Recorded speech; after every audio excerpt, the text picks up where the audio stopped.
ये तुमने भी बोला छात्र सड़कों पे हैं, पेपर लीक हो रहा है, ये सब बोल करके तुम्हारी छवि खराब करना चाहते हो क्या? सर ये क्या बोल रहे हैं आप? कैसी पेमेंट? 10 साला ये तो गड़बड़ हो गई।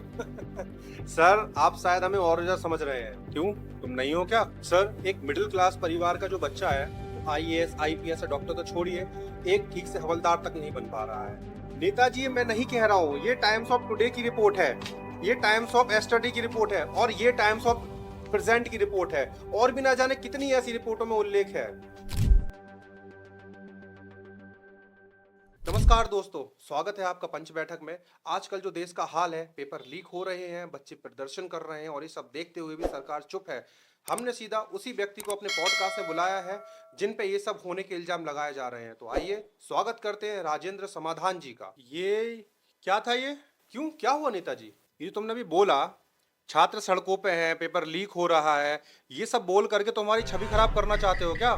नहीं नहीं सर, मैं सिर्फ तथ्य बता रहा हूँ। तुमको पेमेंट नहीं मिला क्या? ए बबलू, तुमने इनको पेमेंट नहीं दिया क्या? सर ये क्या बोल रहे हैं आप? कैसी पेमेंट?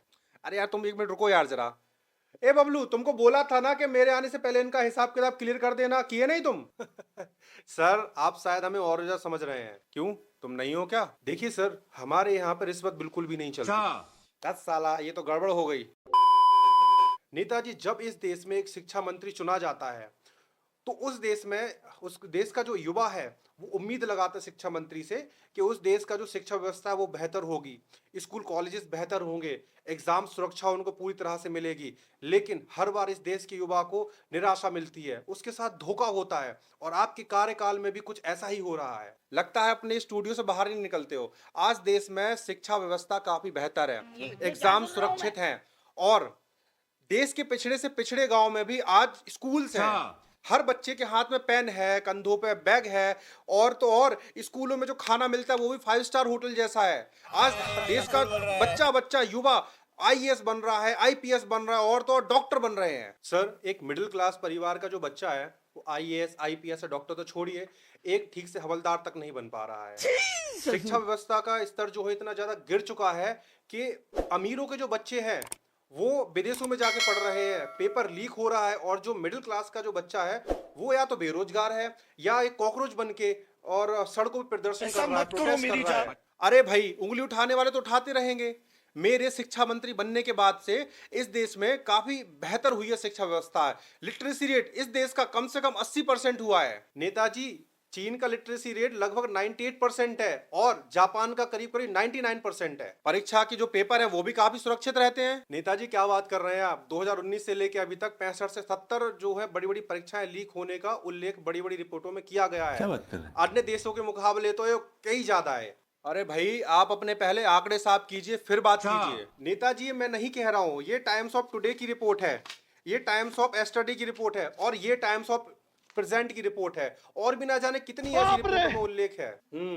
नेताजी अभी जो नीट का पेपर लीक हुआ है ना, ये आपकी पूरी निगरानी में था, लेकिन फिर भी पेपर लीक हुआ जिसकी वजह से कई बच्चों की, कई छात्रों की जिंदगियां बर्बाद हो गई। तुम्हें पता नहीं है बेटे, नीट का पेपर लीक होने के बाद मैंने क्या क्या एक्शन लिए हैं। अगर मेरी जगह कोई और होता ना तो एजुकेशन सिस्टम पूरा कोलैप्स हो जाता। सर वैसे आपने क्या क्या कार्रवाई की, जरा बताएंगे? वो तुम्हें बताने की जरूरत नहीं है, मैं जनता को खुद बता दूंगा। देखिए नेताजी, जनता आपको देख भी रही है, सुन भी रही है, आप यही बता दीजिए जो भी आपको बताना है। ये देखो बात करते हैं। अरे भाई, मैंने ऐसे ऐसे कदम उठाए हैं ना कि कोई और शिक्षा मंत्री होता ना तो संभाल ही नहीं पाता। नेताजी आपने कोई कार्रवाई की ही नहीं और इसी का नतीजा है कि पूरे देश के जो छात्र है वो आज सड़कों पर उतर के प्रदर्शन कर रहे हैं। तो मैंने कहा था क्या उनको प्रदर्शन करने के लिए? अरे भाई, अगर पेपर लीक हो गया तो मैंने थोड़ी ना किया है। ठीक है, तो फिर आप ही बता दीजिए ना पेपर लीक किसने किया? मेरे नीचे 2 से 3 हजार लोग काम करते हैं।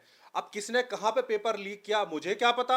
मुझे जैसे ही पता लगा कि पेपर लीक हुआ है मैंने फौरन कार्रवाई की। नेताजी आप बार बार बोल रहे हैं कि मैंने कार्रवाई की, एक्शन लिया, लेकिन आप कुछ नहीं बता रहे हैं। मैं बताता हूं आपको। नेताजी सच्चाई तो यह है कि आपने पेपर लीक होने के बाद में कोई भी एक्शन नहीं लिया। पेपर लीक होते ही कई बच्चों ने जान दे दी, कई बच्चों के सपने टूट गए, कईयों की सालों की मेहनत पूरी बर्बाद हो गई, लेकिन आपको कोई फर्क ही नहीं पड़ा। यहां तक कि आपने प्रेस कॉन्फ्रेंस करके जिन बच्चों ने जान दी उनके माँ बाप से भी आपने एक वार्तालाप करने की कोशिश तक नहीं करी। आग में हाथ डालोगे तो जल जाओगे, तुम्हें कुछ नहीं पता। नेताजी जल तो पूरा देश रहा है। जो परीक्षा लीक होने का घोटाला है। इस आग में लाखों बच्चों का भविष्य जल के राख हो गया, लेकिन आप फिर भी चुप रहे।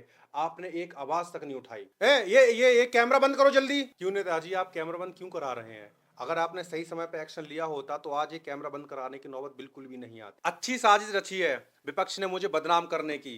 कितना पैसा खिलाया विपक्ष ने तुम्हें? अगर आप विपक्ष में होते तो कितना खिलाते? हाथ में माइक लेके कैमरे के सामने सवाल करना आसान है, शिक्षा मंत्री कैसे बनते तुम्हें पता भी है? कितने कांटों का ताज होता है मेरे सर पे। नेताजी आप रो क्यों रहे हैं? ये तो आपकी जिम्मेदारी है, आपको तो जवाब देना पड़ेगा। इतना ही आसान लगता है तो एक दिन, बस एक दिन के लिए मेरी कुर्सी पे बैठ के देखो, सब पता लग जाएगा। खैर नेताजी, आपकी कुर्सी पे बैठने में मुझे बिल्कुल दिलचस्पी नहीं है, ये मेरा काम क्योंकि नहीं है। लेकिन अगर मैं आपकी कुर्सी पे एक दिन के लिए बैठूं भी, तब भी मैं आपसे बहुत बेहतर काम करके दिखा सकता हूं। अच्छा, तुम एक दिन में ऐसा क्या कर लोगे? सर मैं इस्तीफा दे देता। तो हेलो दोस्तों, कैसे आप लोग? अगर आपने यहाँ तक वीडियो देखी है तो जाहिर सी बात है आपको वीडियो अच्छी लगी होगी। तो मेरे चैनल को सब्सक्राइब कीजिए और कमेंट करके बताइए आपको कौन सा पार्ट बेस्ट लगा, और वीडियो को लाइक कीजिए, ज़्यादा से ज़्यादा शेयर कीजिए ये वीडियो ताकि लोगों तक पहुँच सके। और मिलते हैं आपसे नेक्स्ट वीडियो में।